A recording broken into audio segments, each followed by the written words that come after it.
বিসমিল্লাহির রহমানির রহিম। Hello my dear student, আসসালামু আলাইকুম। আজকে আমি তোমাদেরকে রসায়ন প্রথম পত্র অধ্যায় 4 রাসায়নিক পরিবর্তন অধ্যায়ের সক্রিয়ণ শক্তি ও প্রভাবক সম্পর্কিত এমসিকিউ নিয়ে আলোচনা করব। আসো আমরা সেই আলোচনায় প্রবেশ করি। আমি হেডলাইন দিয়েছি সক্রিয়ণ শক্তি ও প্রভাবক সম্পর্কিত এমসিকিউ। আমাদের প্রথম এমসিকিউটি হচ্ছে কক্ষ তাপমাত্রায় অধিকাংশ বিক্রিয়ার সক্রিয়ণ শক্তির মান 55 কিলোজুল পার মোল। দেখো, এটা পরীক্ষামূলকভাবে প্রত্যেকটি বিক্রিয়ার পরীক্ষা নিরীক্ষা করে এই মানটি বের করা হয়েছে। এই মানটি আমাদেরকে মুখস্থ রাখতে হবে। পরীক্ষায় দেখা গেছে যে কক্ষ তাপমাত্রা মানে 25 ডিগ্রি সেন্টিগ্রেড তাপমাত্রাকে আমরা কক্ষ তাপমাত্রা বলি।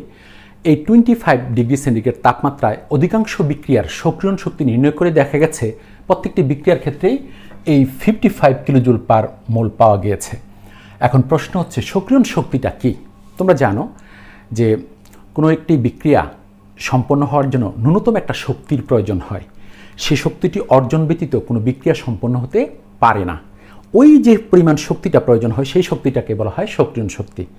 অর্থাৎ বিক্রিয়ক অণুগুলো তাদের গড় শক্তি অপেক্ষা কিছু অতিরিক্ত শক্তি সংগ্রহ করে এবং বিক্রিয়ায় অংশগ্রহণ করে। যে অতিরিক্ত শক্তিটা সংগ্রহ করে সেই অতিরিক্ত শক্তিটাকে বলা হয় সক্রিয়ণ শক্তি। সক্রিয়ণ শক্তিকে ইএ দ্বারা প্রকাশ করা হয়।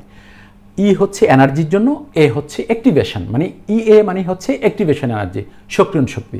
তো 25 ডিগ্রি সেন্টিগ্রেড তাপমাত্রায় পরীক্ষা নিরীক্ষা করে দেখা গেছে অধিকাংশ বিক্রিয়ার সক্রিয়ণ শক্তি হয় 55 কিলোজুল পার মোল। তাহলে আমাদের প্রথম অবজেক্টিভটি শেষ।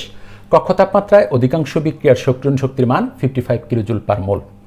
এবার 2 নাম্বার, একটি নির্দিষ্ট বিক্রিয়ার ক্ষেত্রে সক্রিয়ণ শক্তি নির্দিষ্ট এবং বিভিন্ন বিক্রিয়ার ক্ষেত্রে এর মান বিভিন্ন হয়। দেখো, মনে করো সোডিয়াম হাইড্রোক্সাইড এবং সালফিউরিক অ্যাসিড বিক্রিয়া করে সোডিয়াম সালফেট এবং পানি অর্থাৎ অম্ল এবং ক্ষার বিক্রিয়া করে লবণ ও পানি তৈরি করেছে। এই যে সোডিয়াম হাইড্রোক্সাইড এবং সালফিউরিক অ্যাসিড, এই বিক্রিয়াটি সংগঠিত হওয়ার জন্য যে পরিমাণ সক্রিয়ণ শক্তি প্রয়োজন সেই পরিমাণ সক্রিয়ণ শক্তির মান কিন্তু নির্দিষ্ট। পৃথিবীর যে কোনো প্রান্তে যাও, সোডিয়াম হাইড্রোক্সাইড এবং সালফিউরিক অ্যাসিডের সক্রিয়ণ শক্তি কিন্তু নির্দিষ্ট। তুমি তাপমাত্রা বাড়িয়ে দাও তবু সক্রিয়ণ শক্তি যা হবে, তাপমাত্রা কমিয়ে দাও সক্রিয়ণ শক্তি তাই হবে, চাপ বাড়িয়ে দাও কমিয়ে দাও সক্রিয়ণ শক্তি তাই হবে। মানে একটি নির্দিষ্ট বিক্রিয়ার জন্য সক্রিয়ণ শক্তি একটি, কিন্তু বিক্রিয়ার পরিবর্তন হলে, যেমন নাইট্রোজেন প্লাস হাইড্রোজেন বিক্রিয়া করে হয় অ্যামোনিয়া, ওই যে অ্যামোনিয়া ওই বিক্রিয়া ভিন্ন, তার সক্রিয়ণ শক্তি ভিন্ন হবে। কিন্তু নাইট্রোজেন এবং হাইড্রোজেনের সক্রিয়ণ শক্তি যদি মনে করো 55 কিলোজুল হয়, তাহলে পৃথিবীর যে কোনো প্রান্তে যাও, যে কোনো তাপমাত্রা পরিবর্তন করলে কিন্তু এটার পরিবর্তন হবে না, চাপের পরিবর্তন করলেও হবে না। এই নাইট্রোজেন এবং হাইড্রোজেনের শক্তির মানটা নির্দিষ্ট থাকবে। মনে করো নাইট্রোজেন এবং হাইড্রোজেন বিক্রিয়া করে অ্যামোনিয়া তৈরি করে, তার সক্রিয়ণ শক্তির মান 70। সোডিয়াম হাইড্রোক্সাইড এবং সালফিউরিক অ্যাসিড বিক্রিয়া করে সোডিয়াম সালফেট প্লাস পানি তৈরি করে, ওটার সক্রিয়ণ শক্তির মান 60। তাহলে অ্যামোনিয়ার জন্য যে 70 চিরকাল এই 70 থাকবে, আর সোডিয়াম হাইড্রোক্সাইড এবং সালফিউরিক অ্যাসিডের জন্য যে 60 এটা চিরকাল 60 থাকবে, কখনো পরিবর্তন হবে না। কিন্তু দেখো, ওই বিক্রিয়ার জন্য 70, এই বিক্রিয়ার জন্য 60, অন্য আরেকটি বিক্রিয়ার জন্য 50 হতে পারে, বিভিন্ন হবে, কিন্তু একটি বিক্রিয়ার জন্য এটা ফিক্সড। এই জন্য এই কথাটা বলা হয়েছে একটি নির্দিষ্ট বিক্রিয়ার ক্ষেত্রে সক্রিয়ণ শক্তি নির্দিষ্ট এবং বিভিন্ন বিক্রিয়ার ক্ষেত্রে এর মান বিভিন্ন হয়। ব্যাস, বুঝে গেলাম আমরা। এবার 3 নাম্বার দেখো, তাপমাত্রার মান অসীম হলে কে এর মান এবং কম্পাঙ্ক গুণাঙ্ক এ এর মান সমান হবে। এই বিষয়টা ক্লিয়ার করার জন্য আমি 1-2 অবজেক্টিভটা মুছে ফেলবো। এই দুইটা এমসিকিউ আমি মুছে ফেললাম বোঝানোর জন্য, 1-2 মুছে ফেললাম।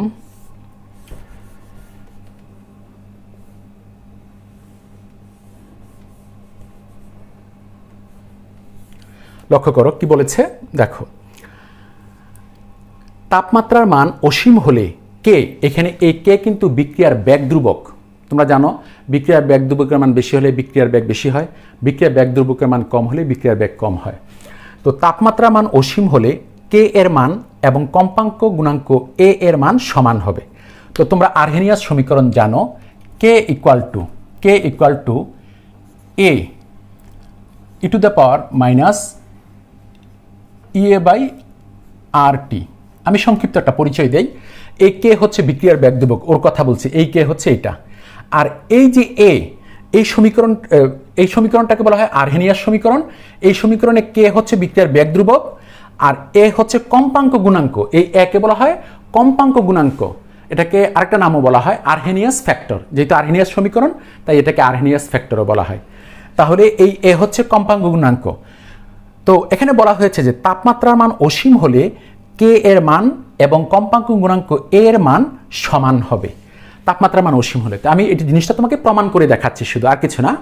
এই কথা সত্য যে তাপমাত্রার মান অসীম হলে কে এর মান এবং কম্পাঙ্ক গুণাঙ্ক এ এর মান সমান হবে। আচ্ছা দেখো তো, কে ইকুয়াল টু এ হবে যদি এইটা, যদি কে ইকুয়াল টু এ হবে, এ হবে যদি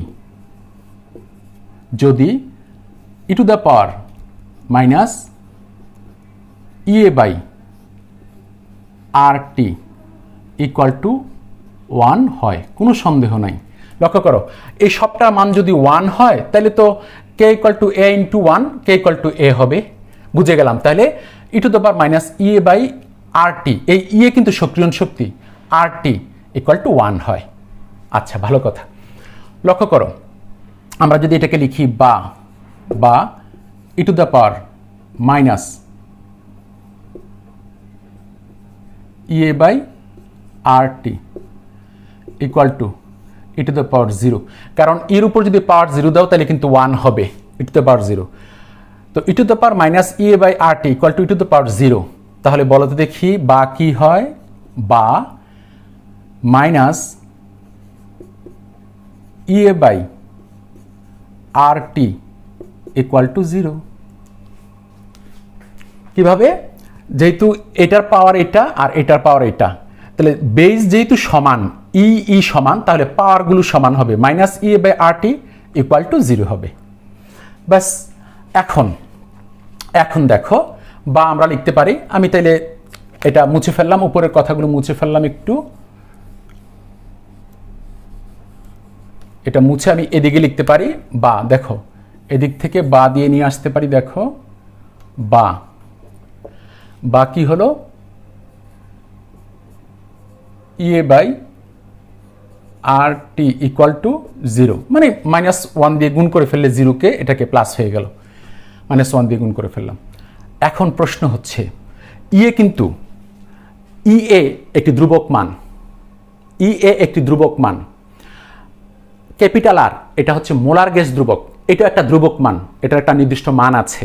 তোমরা তো দেখলে ই এর মান অধিকাংশ বিক্রিয়ার ক্ষেত্রে 55 কিলোজুল পার মোল, আর আর এর মান এসআই এককে 8.316 জুল পার মোল পার কেলভিন, মানে যে কোনো এককেই বলো তার একটা মান আছে। তাহলে কি বোঝা যাচ্ছে লক্ষ্য করো, তাহলে এই যে যদি এরকম হয়, যদি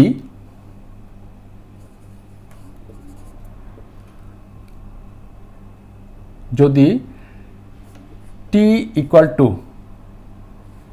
ইনফিনিটি হয়, তবে A by R T equal to 0 হয়। এই যে লক্ষ্য করো, তাহলে যদি টি ইকুয়াল টু ইনফিনিটি হয়, কারণ ইনফিনিটি অসীম মান দিয়ে আর কে যদি অসীম মান দিয়ে গুণ করা হয় এটা অসীম হবে। এবার ই এ মান তো একটা নির্দিষ্ট মান, ওই নির্দিষ্ট মানটাকে যখন অসীম মান দিয়ে ভাগ করা হবে তখন 0 হয়ে যাবে। তাহলে কি দেখা যাচ্ছে, যদি টি ইকুয়াল টু ইনফিনিটি হয় তবে E A by R T equal to 0, তাহলে E A by R T equal to 0 হয় এরকম হলে অর্থাৎ E to the power minus A by R T equal to 1 হলে, তাহলে কি দেখা যাচ্ছে, ফাইনাল কথা হলো তাপমাত্রা মান অসীম হলে, এই যে দেখো টি ইকুয়াল টু অসীম হলে কে এর মান এবং কম্পাঙ্ক গুণাঙ্ক এর মান সমান হবে। তাহলে তাপমাত্রা মান অসীম হলে কে এর মান এবং কম্পাঙ্ক গুণাঙ্ক এর মান সমান হবে। আলহামদুলিল্লাহ, 3 নম্বর অবজেক্টিভ শেষ। এবার দেখো 4, সালফার ডাইঅক্সাইড প্লাস অক্সিজেন, তীরচিহ্নের উপরে নাইট্রিক অক্সাইড, সালফার ডাইঅক্সাইড, এই বিক্রিয়ায় নাইট্রিক অক্সাইড ধনাত্মক প্রভাবক হিসেবে কাজ করে। দেখো ধনাত্মক প্রভাবক কি, যে সকল প্রভাবক বিক্রিয়ার গতিকে বৃদ্ধি করে দেয় তাদেরকে বলা হয় ধনাত্মক প্রভাবক, আর যে সকল প্রভাবক বিক্রিয়ার গতিকে হ্রাস করে দেয় তাদেরকে বলা হয় ঋণাত্মক প্রভাবক। সংখ্যাটা দুইটা একই সাথে দিয়ে রাখলাম কারণ আমার অন্যান্য অবজেক্টিভে কাজে লাগবে। তাহলে আমি আবারও বলছি, যে সকল প্রভাবক বিক্রিয়ার গতিকে বৃদ্ধি করে দেয় তাদেরকে বলা হয় ধনাত্মক প্রভাবক, আর যে সকল প্রভাবক বিক্রিয়ার গতিকে হ্রাস করে দেয় তাদেরকে বলা হয় ঋণাত্মক প্রভাবক। তাহলে জানো, সালফার ডাইঅক্সাইড প্লাস অক্সিজেন এই বিক্রিয়ায় নাইট্রিক অক্সাইড ব্যবহার করা হলে বিক্রিয়ার গতি বৃদ্ধি পায়, এই জন্য নাইট্রিক অক্সাইড ধনাত্মক প্রভাবক হিসেবে কাজ করে, এই কথা বলা হচ্ছে। খেয়াল রাখবে, অবজেক্টিভের মধ্যে দেখা যাবে, এটার মধ্যে আসবে যে নিম্নের কোনটি এটা ধনাত্মক প্রভাব হিসেবে কাজ করে, তখন দেখা যাবে নাইট্রিক অক্সাইড যেখানে থাকবে ওইটা হবে আনসার। এরপর দেখো 5 নাম্বার, পটাশিয়াম ক্লোরাইডকে উত্তপ্ত করলে ম্যাঙ্গানিজ ডাইঅক্সাইড প্রভাবক দিয়ে তখন পটাশিয়াম ক্লোরাইড প্লাস অক্সিজেন এই বিক্রিয়া ম্যাঙ্গানিজ ডাইঅক্সাইড ধনাত্মক প্রভাবক হিসেবে কাজ করে। তাহলে এই বিক্রিয়ায় ম্যাঙ্গানিজ ডাইঅক্সাইড ধনাত্মক প্রভাবক হিসেবে কাজ করে। দেখো, তোমাকে পরে পরে কিন্তু এটা জানতে হবে, তুমি তো আর নিজে নিজে একটা কিছু বসিয়ে দিলে চলবে না। এটা পরীক্ষা করে নির্ণয় করা হয়েছে যে ম্যাঙ্গানিজ ডাইঅক্সাইড যখন দেওয়া হয় তখন দেখা যায় এই পটাশিয়াম ক্লোরাইডকে উত্তপ্ত করলে পটাশিয়াম ক্লোরাইড এবং অক্সিজেন অধিক পরিমাণে পাওয়া যায়, তাহলে ম্যাঙ্গানিজ ডাইঅক্সাইড ধনাত্মক প্রভাব হিসেবে কাজ করছে। তো তুমি যদি শিখে না যাও পরীক্ষা হলে, তাহলে তখন তো পরীক্ষায় আসলে তুমি তো আর হাতে নিয়ে যে হ্যাঁ পটাশিয়াম ক্লোরাইড নেই, এরপরে উত্তপ্ত করি, ম্যাঙ্গানিজ ডাইঅক্সাইড দিয়ে দেখি বা এটা দিয়ে দেখি সেটা দিয়ে দেখি, ওরকম এক্সপেরিমেন্ট করতে পারবে না। তোমাকে বাসায় সেটা পড়ে ফেলতে হবে বই দেখে। তো আমরা জেনে নিলাম, পটাশিয়াম ক্লোরাইডকে ম্যাঙ্গানিজ ডাইঅক্সাইডের উপস্থিতিতে উত্তপ্ত করলে পটাশিয়াম ক্লোরাইড এবং অক্সিজেন উৎপন্ন হয়। এই বিক্রিয়ায় ম্যাঙ্গানিজ ডাইঅক্সাইড ধনাত্মক প্রভাবক হিসেবে কাজ করে। আমাদের 5 নম্বর অবজেক্টিভ শেষ। এবার হচ্ছে 6, বনস্পতি ঘি বা ভোজ্য তেলের পচন ক্রিয়া রোধকল্পে এনিসোল, এটা হচ্ছে এনিসোল, আমি এনিসোলটা একটু দেখাই।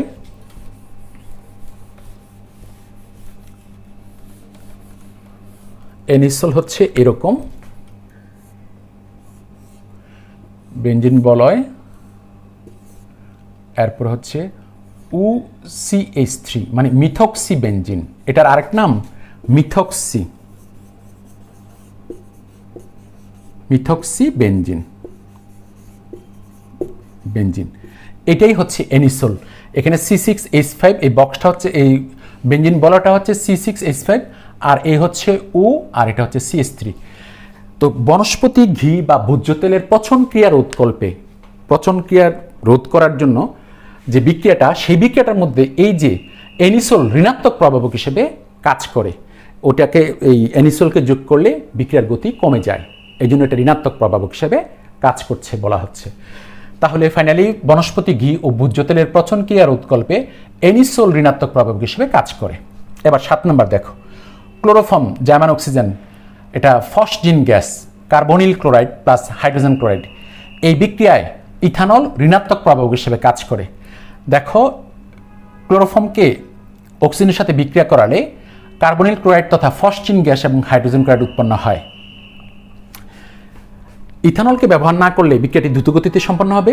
যেইমাত্র ইথানল ব্যবহার করবে এই বিক্রিয়ার মধ্যে, তখন বিক্রিয়ার গতি কমে যাবে। যেহেতু ইথানল বিক্রিয়ার গতিকে কমিয়ে দিতে পারছে, এই জন্য এটা ঋণাত্মক প্রভাবক। কারণ কি, যে সকল পদার্থ বিক্রিয়ার গতিকে হ্রাস করে দেয় তাদেরকে ঋণাত্মক প্রভাবক বলে। তাহলে এই বিক্রিয়ায় ইথানল ঋণাত্মক প্রভাবক। তাহলে কি, ক্লোরোফর্মকে অক্সিজেনের সাথে জারিত করতে হলে যে কার্বনিল ক্লোরাইড তথা ফসজিন গ্যাস এবং হাইড্রোজেন ক্লোরাইড গ্যাস উৎপন্ন হয়, এই বিক্রিয়াটি মধ্যে ইথানল ঋণাত্মক প্রভাবক হিসেবে কাজ করে। হয়ে গেল। এরপর আসো 8, সোডিয়াম সালফাইড অক্সিজেনের সাথে জারিত হয়ে, অর্থাৎ অক্সিজেন এটাকে জারিত করে সোডিয়াম সালফেটে পরিণত করে। এই বিক্রিয়ায় গ্লিসারিনের সংকেত হচ্ছে C3H8O3, গ্লিসারিনের সংকেত C3H8O3। এই গ্লিসারিন ঋণাত্মক প্রভাবক হিসেবে কাজ করে। এটাকে যদি না দেওয়া হয় বিক্রিয়ার গতি বেশি থাকে, যেমাত্র এটাকে দেওয়া হয় বিক্রিয়ার গতি কমে যায়। Sodium sulphide plus oxygen, sodium sulphate, এই বিক্রিয়ায় গ্লিসারিন ঋণাত্মক প্রভাবক হিসেবে কাজ করে। গ্লিসারিনের সংকেত হচ্ছে C3H8O3। এবার আসো 9, এটা হচ্ছে C12H22O11, সুক্রোজ তথা চিনি। এটাকে পানির সাথে যদি আর্দ্র বিশ্লেষণ করানো হয়, পানির সাথে বিক্রিয়া ঘটানো হয়, তাহলে এই ক্ষেত্রে একটি গ্লুকোজ C6H12O6 আবার প্লাস C6H12O6, দুইটাই গ্লুকোজ নয়, এদের একটা গ্লুকোজ আর একটা ফ্রুক্টোজ, একে অপরের সমানু। তাহলে একটা গ্লুকোজ হচ্ছে আর একটা ফ্রুক্টোজ হচ্ছে। তাহলে এই চিনির অণুটা ভেঙে, অর্থাৎ পানির সাথে বিক্রিয়া করে এক অণু গ্লুকোজ আর এক অণু ফ্রুক্টোজ তৈরি করে। এই বিক্রিয়ায় HCl ধনাত্মক প্রভাবক হিসেবে কাজ করে। যদি HCl ব্যবহার না করি তাহলে বিক্রিয়াটি মন্থর থাকে। যেইমাত্র আমি হাইড্রোক্লোরিক অ্যাসিড যোগ করব এই বিক্রিয়ার মধ্যে, তখন দেখা যাবে বিক্রিয়ার গতি বেড়ে যাচ্ছে এবং দ্রুত গতিতে ফ্রুক্টোজ এবং গ্লুকোজ উৎপন্ন করছে। তাহলে ফাইনালি চিনি প্লাস পানি, গ্লুকোজ প্লাস ফ্রুক্টোজ, এই বিক্রিয়ায় হাইড্রোক্লোরিক অ্যাসিড ধনাত্মক প্রভাবক হিসেবে কাজ করে, অর্থাৎ এটা ব্যবহার করলে বিক্রিয়ার গতি বৃদ্ধি পায়। আলহামদুলিল্লাহ, আমরা অনেকক্ষণ ধরে সক্রিয়ণ শক্তি এবং প্রভাবক সম্পর্কিত MCQগুলো আলোচনা করলাম। আশা করি তোমরা বুঝতে পেরেছ। ইনশাল্লাহ আগামী দিনগুলোতে আমি আরও গুরুত্বপূর্ণ অবজেক্টিভ নিয়ে তোমাদের সামনে উপস্থিত হব। আজকে এই পর্যন্তই থাকবে। ধন্যবাদ তোমাদের সকলকে। আল্লাহ হাফিজ। ফি আমানিল্লাহ।